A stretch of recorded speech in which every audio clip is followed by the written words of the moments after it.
Magandang tanghali po. Oras na para sa maiinit na balita.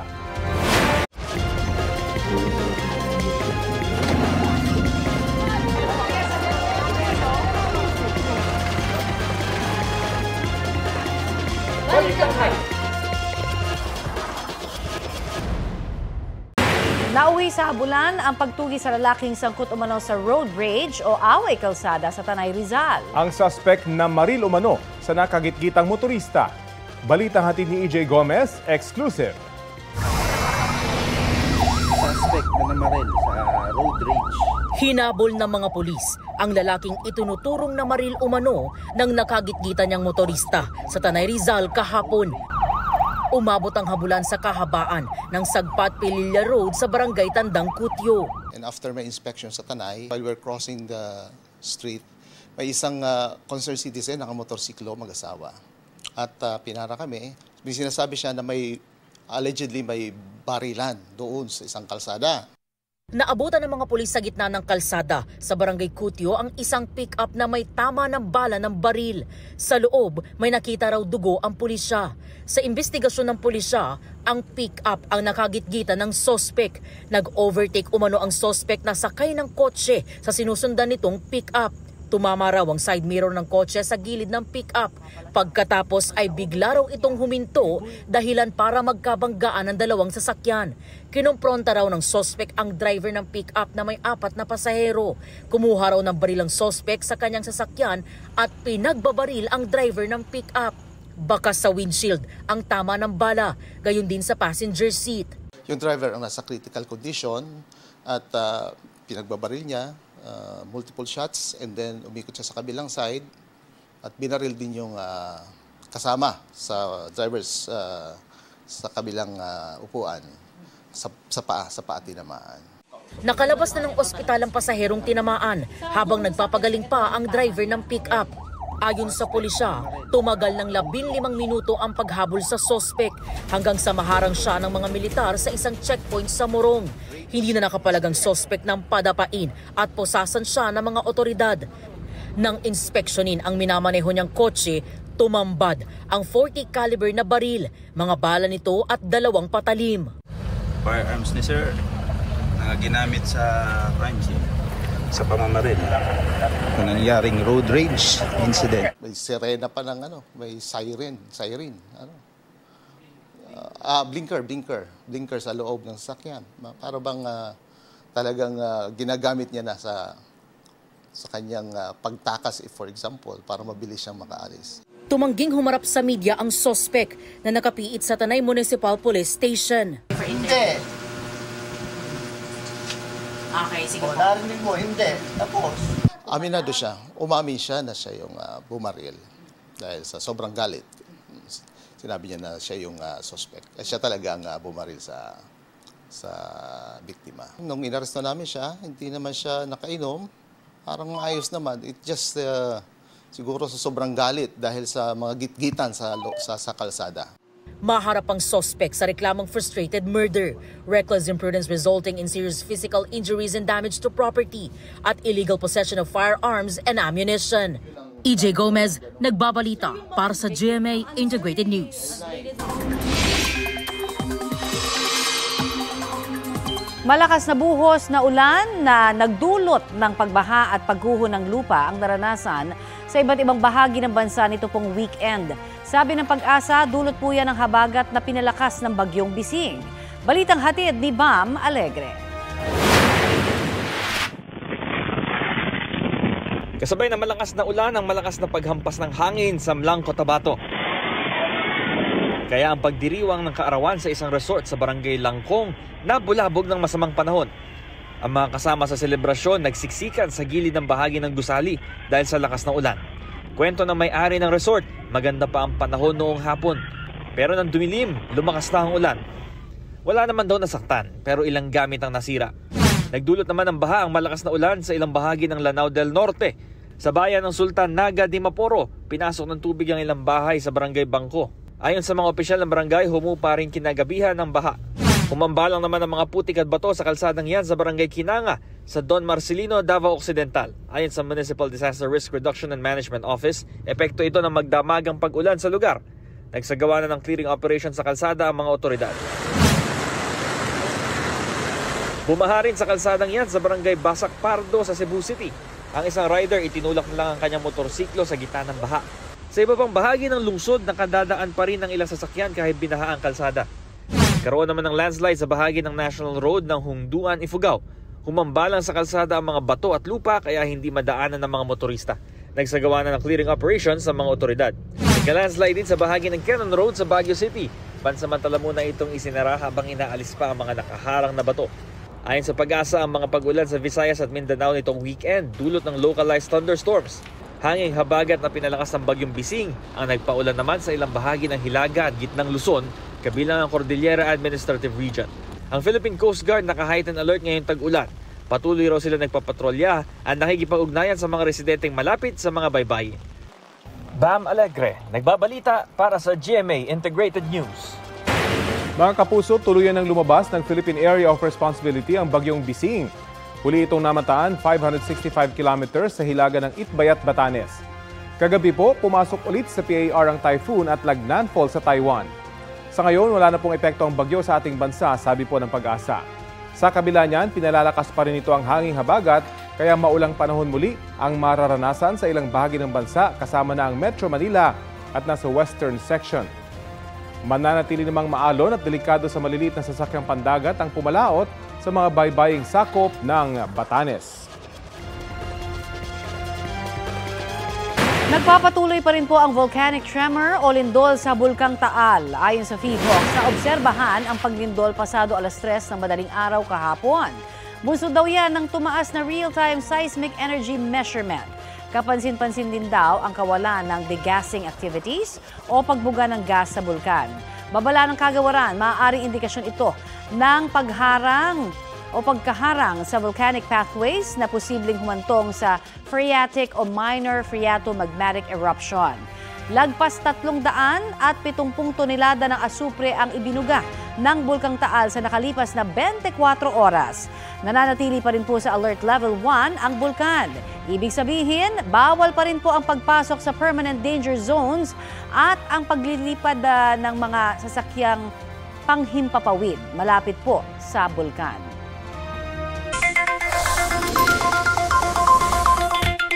Mainit-init na balita, may inaasahang rollback uli sa presyo ng ilang produktong petrolyo bukas. Batay sa anunsyo ng ilang kumpanya ng langis, 70 centavos ang bawas presyo sa kada litro ng gasolina. Sa diesel, 10 centavos ang rollback, habang sa kerosene, 80 centavos ang bawas sa kada litro. Ayon sa Department of Energy, isa sa mga nakakaapekto sa rollback ang umiiral na ceasefire sa pagitan ng Israel at Iran. Nakaparada ang sasakyang yan sa harap ng isang commercial building sa Barangay 67 sa Caloocan. Maya-maya, may lumapit na naka-hoodie jacket, naglabas ng ilaw at sinilip-silip ang loob ng sasakyan. Ilang saglit pa, binasag na niya ang isa sa mga bintana ng sasakyan at saka tinangay ang bag na naiwan sa loob. Agad namang naisumbong sa tauhan ng isang tindahan ang pangyayari ng pagbantaan ng lalaking naka-hoodie ang nakakita sa kanyang customer. Tumakas ang lalaki kasama ang kanyang nakamotor na kasabwat matapos damputin ang isa pang bag sa loob ng sasakyan. Ayon sa may-ari ng sasakyan, nagpapamasahe sila noon ng kanyang partner nang mangyari ang pagnanakaw. Hindi bababa sa 5,000 piso ang halaga ng mga gamit mula sa natangay na 2 bag. Nai-report na raw niya ang insidente sa pulisya at patuloy na nakikipag-ugnayan sa investigasyon. Paalala po mga kapuso, iwasang mag-iwan ng bag at ilang mahalagang bagay sa loob ng nakaparadang kotse na magiging target ng mga kawatan. Arestado ang isang babae sa Pasay dahil sa pagbenta niya online ng kanyang bagong silang na sanggol. Ang kanyang depensa sa balitang hatid ni Bea Pinlac. Tinakluban ng tuwalya ang isang wanggulang na sanggol matapos siyang sagipin ng mga otoridad mula sa kanyang 23 anyos na ina sa barangay 197 Pasay City. Ang babaeng sanggol, ibinebenta umano online ng mismong nanay niya. Meron sila napasukan na isang group chat na nandun active yung ating undercover na nagpe-pretend as na gusto ring mag-adopt. Nung piniem niya yung aming undercover, nag-offer agad siya ng baby. Ayon sa pulisya, ang unang alok ng suspect, 100,000 pesos kapalit ng anak niya. Since napakalaki ng halaga, nagkaroon ng mga parang bargaining, so hindi na-i-close namin to ng 90,000. Na-turn over na sa DSWD ang nasagip na sanggol. Arestado ang ina. May isa pa raw anak ang suspect na edad 3 taon. Tumangging magbigay ng pahayag ang suspect sa harap ng kamera. Pero ang sinabi raw niya sa pulisya, kaya siya napilitan magbenta ng kanyang baby ay dahil kailangan niya ng pambayad o panggastos doon sa ospital kung saan siya nanganak. Maraming utang na dapat bayaran, pangangailangan din ng kanyang 3 years old. reklamong trafficking in persons at child abuse ang kakaharapin ng suspect. Sa isang pahayag, humingi ng tulong sa Meta Philippines ang National Authority for Child Care para masugpo ang hindi bababa sa 12 active Facebook groups na namonitor ng mga otoridad na ginagamit umano para sa pagbebenta ng mga bata. Sinisikap naming kuhanan ng pahayag ang Meta Philippines. Bea Pinlac, nagbabalita para sa GMA Integrated News. Ito ang GMA Regional TV News. Mainit na balita mula sa Luzon, hatid ng GMA Regional TV. Patay ang isang lalaki sa Libmanan, Camarines Sur. Chris, anong sanhi ng kanyang pagkamatay? Connie, dead on the spot ang lalaki nang makaladkad siya ng tren ng Philippine National Railways o PNR. Batay sa impormasyon na binigay ng nakasaksi sa pulisya, naglalakad sa Riles ang lalaki bago mangyari ang insidente sa Barangay Bagong Bayan. Hindi raw siya napansin nang nag-ooperate ng tren. Humigit kumulang 5 metro pa raw nakaladkad ang lalaki bago tumigil ang tren. Hindi pa alam ang pagkakakilanlan ng biktima. Hinahanap din ng mga pulis ang nag-operate ng tren. Sugatan naman ng isang rider at kanyang angkas matapos na bumangga sa isang 10-wheeler sa Bantay, Ilocos Sur. Sa kuha ng dashcam video, kita ang mabilis na takbo ng motorsiklo ng mga biktima sa National Highway. Huminto ang iba pang sasakyan para bigyang daan ang pagpasok ng truck sa intersection. Pero nagdire-diretso pa rin ang motorsiklo hanggang sa bumangga sa truck. Dinala sa ospital ang senior citizen na nagmamaneho ng motorsiklo at angkas nito dahil sa tinamong sugat sa kanilang katawan. Ayon sa mga otoridad, nagkaayos naman na ang magkabilang panig.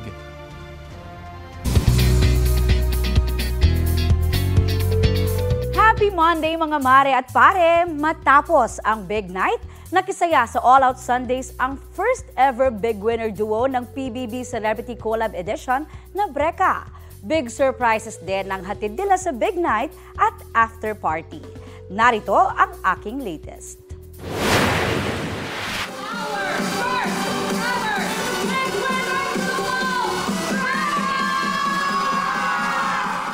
Overwhelming support sa PBB Celebrity Collab Edition Big Winners na sina Brent Manalo and Mika Salamanca, dama sa hiyawan at pagmamahal ng kanilang friends, family and fans. Gaya ng heartfelt hug ni ex-housemate Bianca De Vera kay Mika. Proud din ang content creator na si Benedict Cua sa best friend niyang si Mika. Si Magandang Gabi PBB host Gabby Garcia may congratulatory message din for Breka. Hirit ng netizens, big winner din daw si Shuvi sa kanyang photo with her OG and in real life TDH or tall, dark and handsome na sina Donnie Pangilinan and Anthony Constantino. Speaking of TDH, dashing sa kanilang big night outfits, sina Donnie, Michael Sager and Emilio Daez. Millie, Rami, and Mcver are present sa photo ni Michael kasama ang kanyang mga naging kapamilya duos. Kilig moment naman ang hatid ng tila paglayag ng Wilka ship ni Will and Bianca sa touching moment nila together na may OA reaction pa from their fellow housemates. Reunited na rin si Mom Clarice sa isa sa mga miyembro ng pamilya de Guzman sa loob ng bahay ni Kuya na si Esnir. Pamilya de Guzman represented din sa photo together ng dalawang anak ni Mom na sina Esnir and Will. Ang hosts ng PBB, the online verse Mavi Legaspi and Alexa Ilacad, spotted pa sa kanilang pre-show ritual. The big night just got bigger sa mga pasabog performance ng ex-Kapuso house guests, Michelle D. and Bianca Umali. Pero bago yan, may pa-warm up na kasama ang ilan sa housemates. Present din si Michelle sa after party kasama ang housemates. Finally, reunited din ang nabuong Destiny's Child trio nila MMD, Clarice and Esnir at bonus dahil kasama pa nila si Charlie. Pero wait, what in the multiverse is this? With the Blondina Slayers na sina Michelle, Mom, and Meme Vice. After the big night, big stage naman sa All Out Sundays ang binisita ng Big Four, kasama sina Kapuso housemates Michael, Vince, and Josh. Humarap sila sa bagong challenge sa outside world, ang Barkada Oke Challenge. Adjusting pa rin daw sa outside world ang housemates. Ang Breka, halos wala pang tulog na overwhelmed pa rin sa kanilang pagkapanalo at sa nangyari from the big night. Nag-iimpake pa po kami sa loob ng bahay. Ngayon, nandito na kami sa AOS, nagpe-perform, kaya hopefully mas ma-process na ng maayos po. Parang hinahabol pa po namin yung mga information na na-miss namin inside the PBB house and outside the PBB house po. Excited din si Mika para sa kanyang karakter na si Anaka sa Encantadia Chronicles Sangre. There's more to come. Para kay Anaka at kay Mitena. Sila po ang duo sa mundo ng Encantadia. Ang mga Kapuso housemates na sina Will Ashley at AZ Martinez looking forward sa mga gustong gawin sa outside world. Ang dami ko pang cravings na hindi ko pa nakakain. Pero yung chikahan namin ng pamilya ko kulang pa. Hindi pa po talaga kami nakapag-bond ng aming family. Kaya yun talaga yung isa sa nilook forward ko ngayon na magawa. Sina Charlie and Esnier gustong suklian ng love and support ng fans. Sobrang atake yung lahat, sobrang latinan yung lahat, at naway masarap yung mga ulam nyo at makatulog kayo ng mahimbing. Yes. Love you! I hope you guys know that you are an answered prayer and you have a space in my heart. Sina Ralph at River, happy na nasa outside world pero nakakaramdam daw ng sepangs kay Kuya. Parang yung isip ko nasa bahay pa, yung mga task namin, kinakausap si Kuya, pero I'm just so happy to be outside again, see everyone outside, see the fans and supporters at syempre yung pamilya ko. Para po sa akin, ako po, miss na miss ko na talaga si Kuya. He was the one who always gave us advice. Siya yung makakausap talaga namin every day noong time na yon. Aubrey Carampel, nagbabalita para sa GMA Integrated News. Mainit-init na balita, muling naglabas ng weather advisory ang Pag-asa kaugnay ng aasahang malalakas na ulan ngayon pong Lunes. Ayon sa Pag-asa, apektado ang Ilocos Norte at Ilocos Sur. Pinaalerto ang mga residente mula sa banta ng baha o landslide sa gitna ng pag-uulan. Ang masamang panahon ngayon sa mga nasabing lugar ay epekto ng hanging habagat na hinahatak pa rin ng bagyong Bising kahit nasa labas na ng Philippine Area of Responsibility. Hulikam sa Mangaldan, Pangasinan. Kitang nagmamasid sa paligid ng barangay hall ng Malabago ang lalaking naka-hoodie jacket. Target pala niya ang nakaparadang bisikleta. Ilang sandali lang, kinalikot ng kawatan ng padlock nito, binitbit ang bisikleta at sinakyan patakas. Ang ninakaw na bike gamit pala sa pagroronda ng mga barangay tanod. Tapos na raw ang duty nila nang mangyari ang pagnanakaw. Nakipag-ugnayan na ang barangay council sa pulisya para matukoy ang salarin. May minamanmanan na raw ang pulisya kaugnay sa pagnanakaw.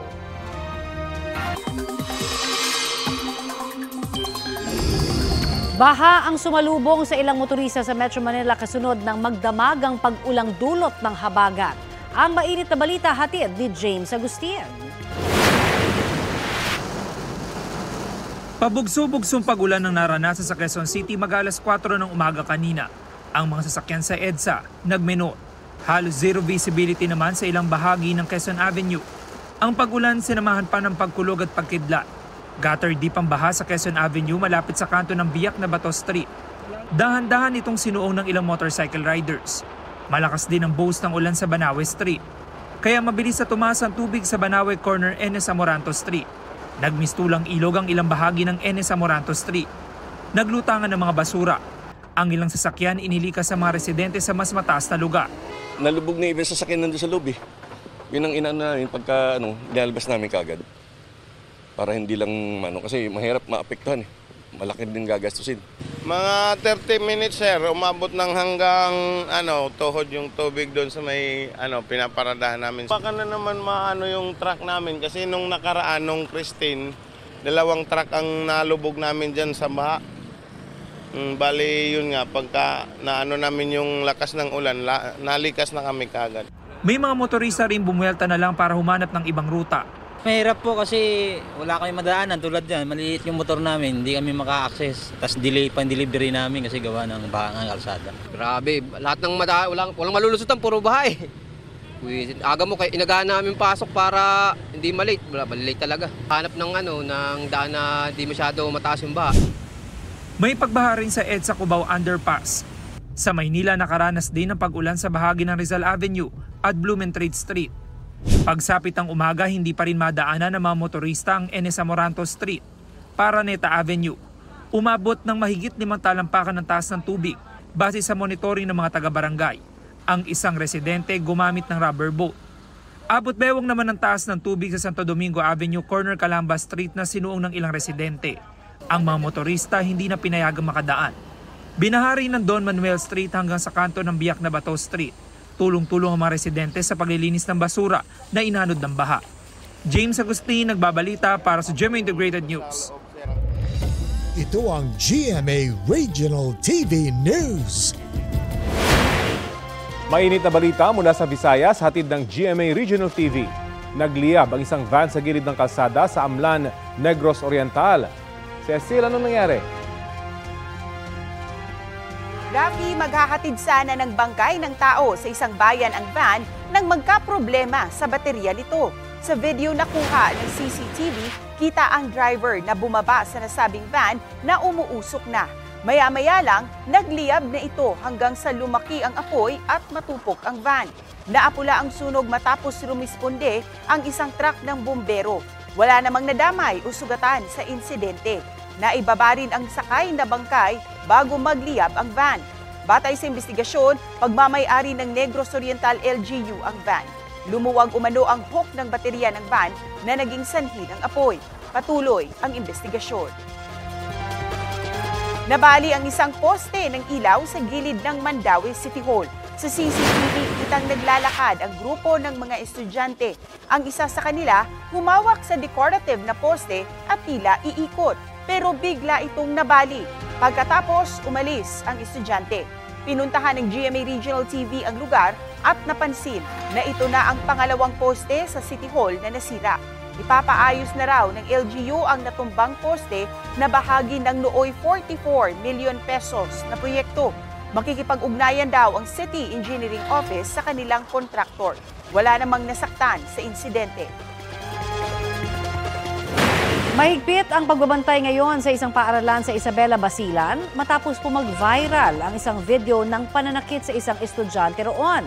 Ang mga nanakit, 2 kapwa estudyante rin ng biktima.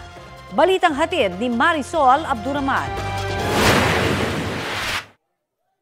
Sa video na ito na viral sa iba't ibang social media pages,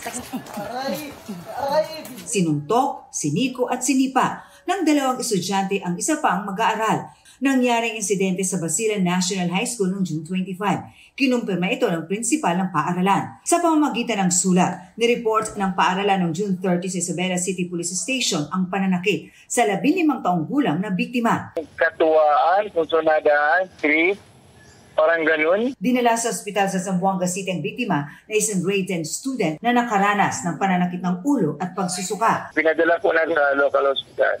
Then after, transfer namin sa Zamboanga City para mabigyan ng magandang gamot at medical attention. Parehong nasa grade 9 naman ang mga suspect, ang 2 CICL o Children in Conflict with Law. Pinipilit siyang manigarilyo or something, basta may pinapagawa sa kanya na hindi, ayaw niya gawin. Nasa kustodiya na ng CSWD ng Isabela City ang 2. Pinail sa kanila is bullying, yung under sa ating anti-bullying act. Pero since minors po sila, they will be handled in court in accordance to juvenile justice and welfare yung ating, they will be considered as CICL. Magkakaroon na raw ng police visibility, hindi lamang sa labas kundi maging sa loob ng campus. Pina-activate na rin daw ang mga CCTV sa eskwelahan at kahit walang klase, bawal magtambay sa loob ng classroom.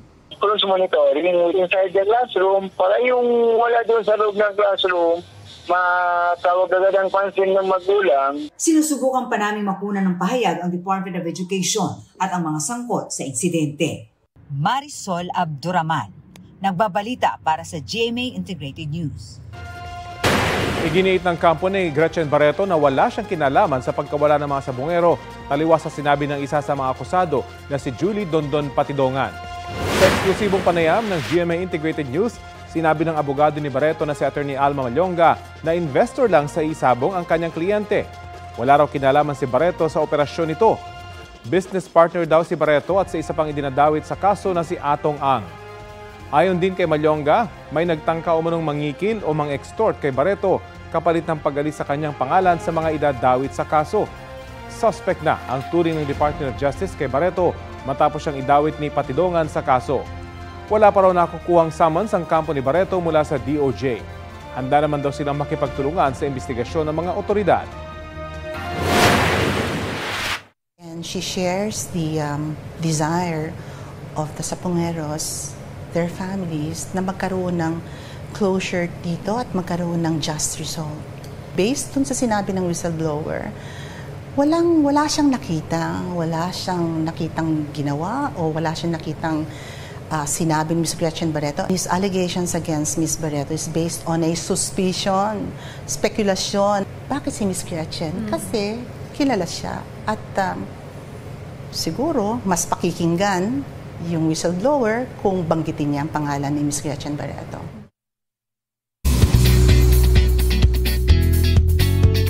Mga mare at pare, the wait is finally over dahil mapapanood na simula ngayong araw ang pinakamagandang laban sa telebisyon.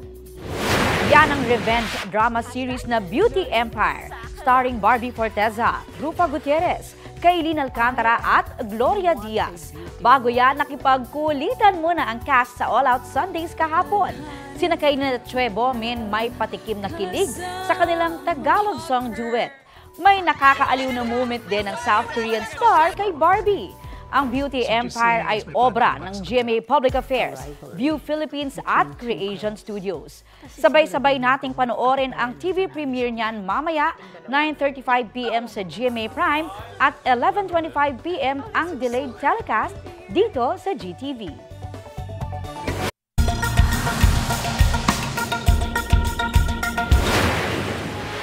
Inakyat ng leonayan ang bakod ng isang bahay sa Lahore, Pakistan. Nang makatakbo sa kalsada, inatake niya ang isang babae. Sunod pa nito ay 2 bata naman ang kanyang sinunggaban. Nahuli kalaunan ng leon ng Wildlife Department ng bansa. Dinala sa ospital ang 3 biktima na ngayon nasa maayos ng kalagayan. Alaga ang leong umatake.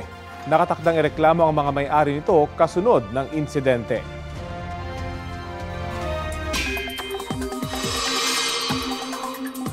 Weather update po tayo ngayong nakalabas na nga ng Philippine Area of Responsibility ang bagyong Bising. Kausapin po natin si Pag-asa Weather Specialist Veronica Torres. Magandang umaga at welcome po sa Balitang Hali.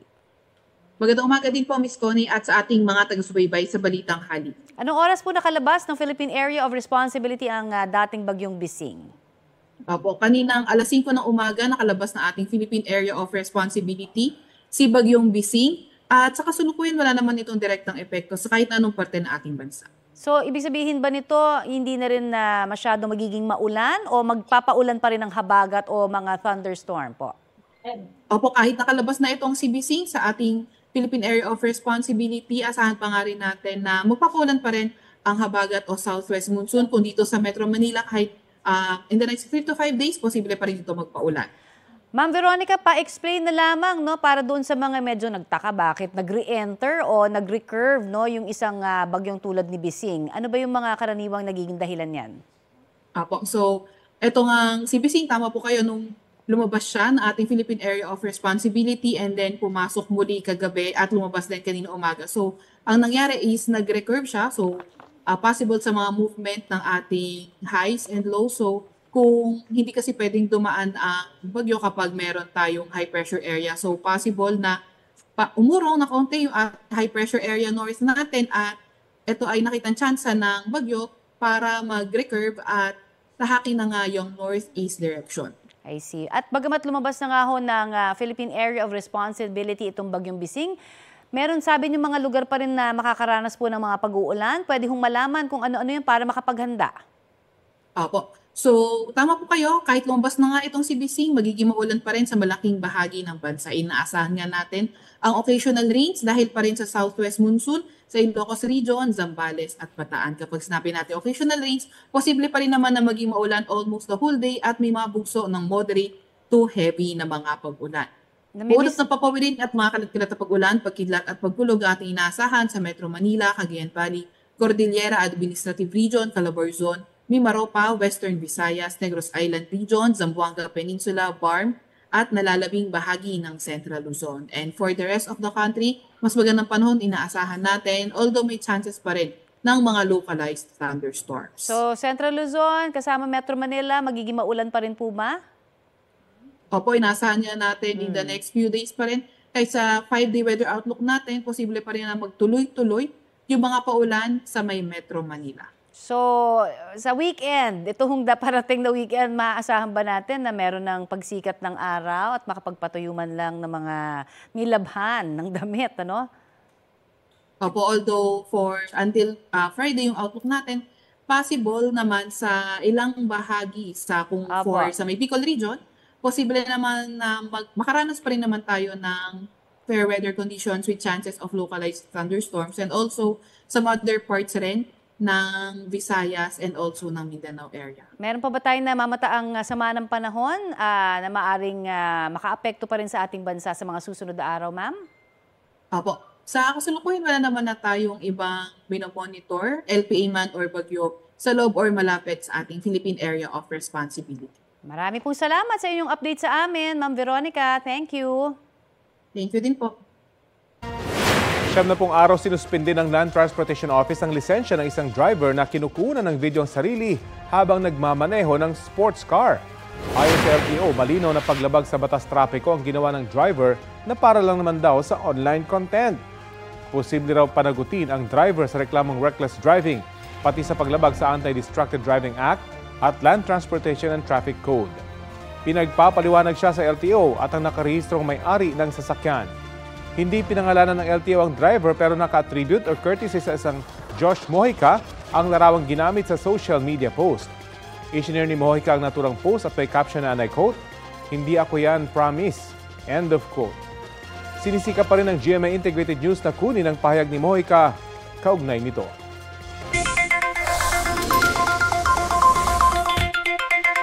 Eto naman para sa mga mamimili po riyan, ihanda na ang budget dahil, inaasahan pong tataas din ang presyo ng gulay. Ayon sa ilang nagtitinda sa Blumentritt Market sa Maynila, may taas presyo na dahil sa gasto sa transportasyon at mabilis na pagkasira ng ilang gulay tuwing maulan po ang panahon. Pero kung naapektuhan na ng ulan ang kalidad ng kanilang paninda, napipilitan naman po silang ibenta ang mga gulay sa mas mababang presyo kaysa naman masayang. Sa ngayon, nasa 60 pesos ang kada kilo ng repolyo sa Blumentritt Market. 60 hanggang 80 pesos ang talong, tig 140 pesos ang bawang at sibuyas, 60 pesos per kilo ang kamatis at nasa 80 hanggang 100 pesos ang carrots. 180 pesos ang broccoli at 200 pesos naman ang cauliflower. Batay naman sa latest monitoring ng Department of Agriculture, nasa 40 hanggang 120 pesos per kilo ang repolyo sa NCR. 70 hanggang 150 pesos ang talong, 85 hanggang 170 pesos ang sibuyas, at 140 hanggang 170 ang bawang. Mabibili po ang kamatis ng 35 hanggang 80 pesos per kilo, 60 hanggang 130 pesos ang carrots, 120 hanggang 280 pesos ang broccoli, at 120 hanggang 250 pesos ang cauliflower. Makikita ang pagdating ng lalaking nakasuot ng helmet sa tindahan ng balut sa Barangay Balyok, Davao City. Umorder siya at nagbayad.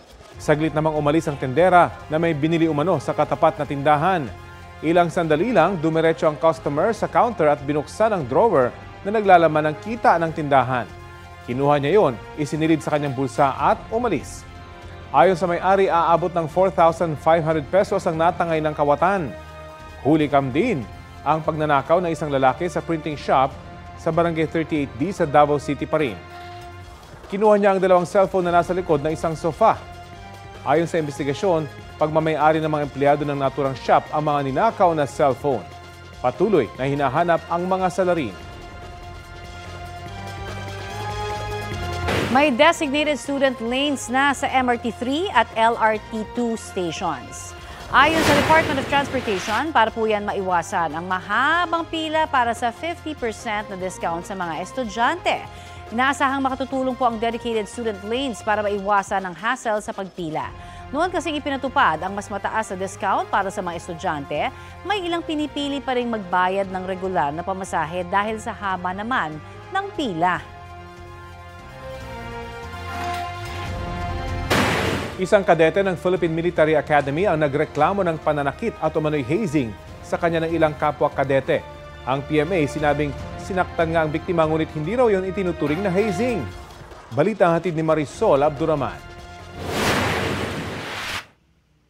Naharap sa reklamong paglabag sa Republic Act 8049 o Anti-Hazing Act of 2018 ang 4 na kadete ng Philippine Military Academy o PMA matapos ireklamo ng kapwa nila kadete. Nagpunta sa aming tanggapan, particularly sa Station 4 yung isang kadete upang maghain ng reklamo laban sa mga kapwa niya kadete dahil umano sa pag-hazing, pagmamaltrato sa kanya.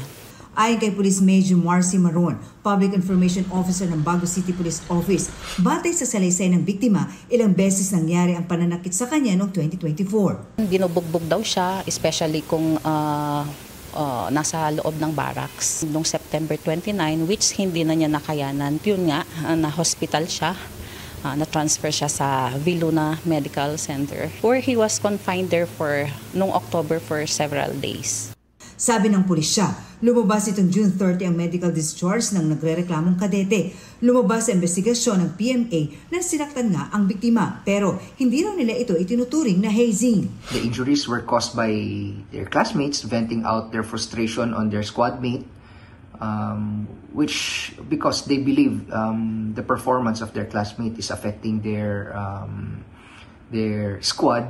The incident does not fall under the legal definition of hazing as stated in the Anti-Hazing Act, which requires acts of violence or abuse to be committed as part of the admission process in the organization.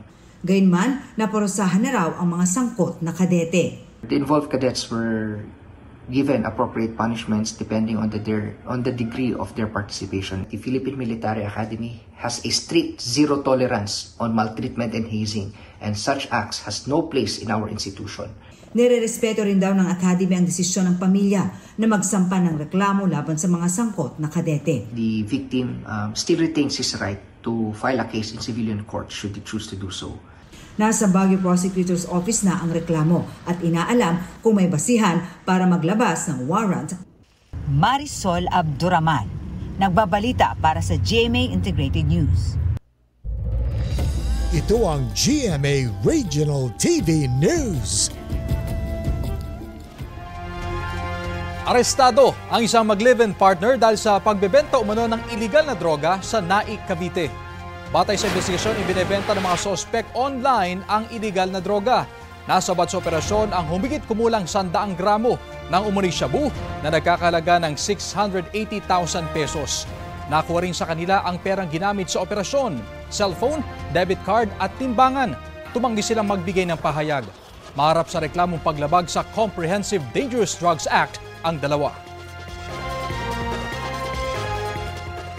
Sinalakay sa Bacolod City ang isang opisina ng Sangguniang Kabataan na ginawang talyer.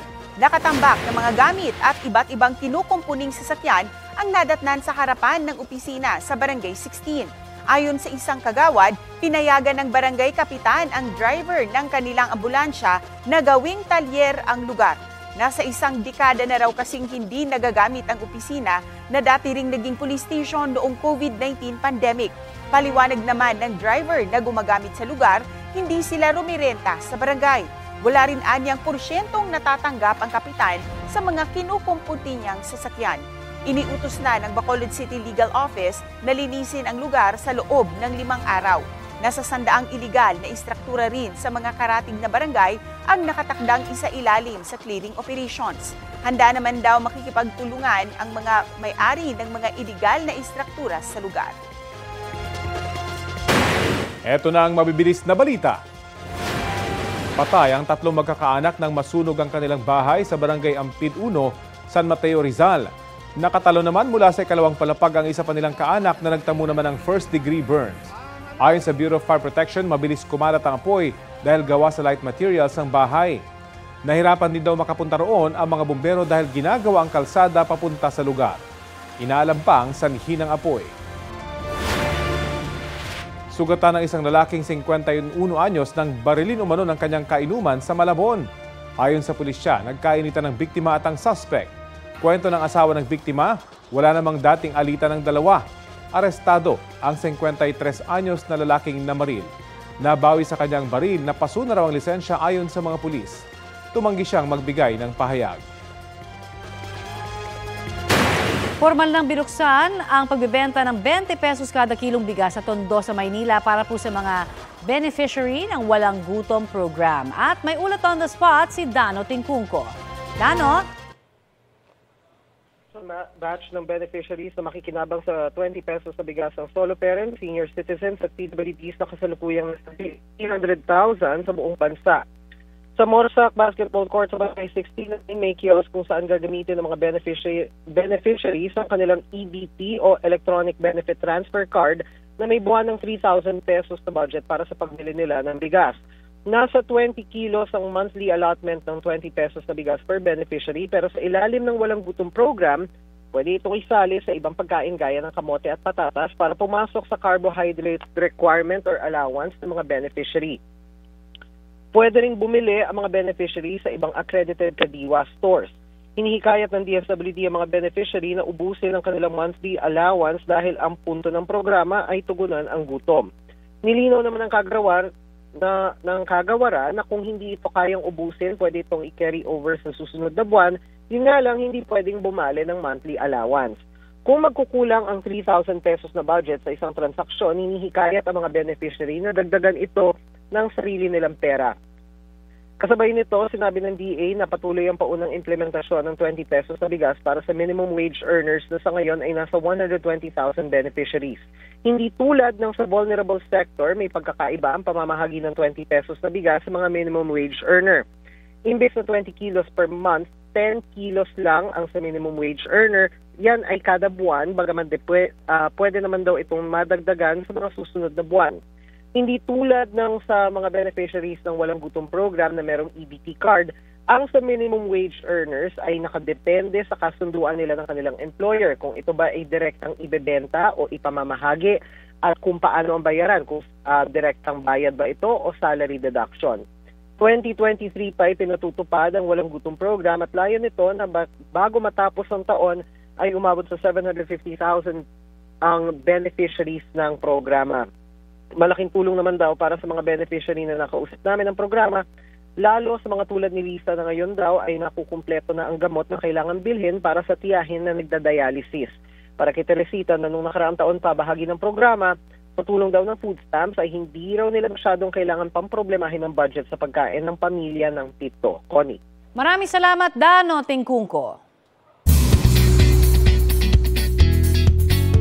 May ilang ni-reveal si Kapuso Big Winner Mika Salamanca sa kanyang IG post matapos manalo ang duo nila ni Brent Manalo sa Pinoy Big Brother Celebrity Collab Edition. Sabi ni Mika, pumasok siya ng bahay ni Kuya na konti lang ang dalang damit dahil hindi niya ine-expect na aabot siya sa big night. Full circle moment din daw ito dahil na mag-audition siya sa PBB noon ay hindi siya nakapasa. Ngayon na ipakilala na raw niya ang sarili dahil sa pananatili sa bahay ni Kuya. Thankful din si Mika sa overwhelming support at love sa kanilang duo kabilang ang Sparkle family. Nagpasalamat din si Mika sa mga bumuo ng PBB Celebrity Collab Edition. May special shoutout din siya para sa kaduo. Si Brent naman may social media update na rin after ng big night. Sa kanyang IG stories, ipinasilip ni Brent ang kanilang naging bonding ng alaga niyang aso. Abiso sa mga motorista, mas mabilis nyo na pong malalaman kung may paglabag kayo sa No Contact Apprehension Policy. Detalye tayo sa ulat on the spot ni Joseph Morong. Joseph?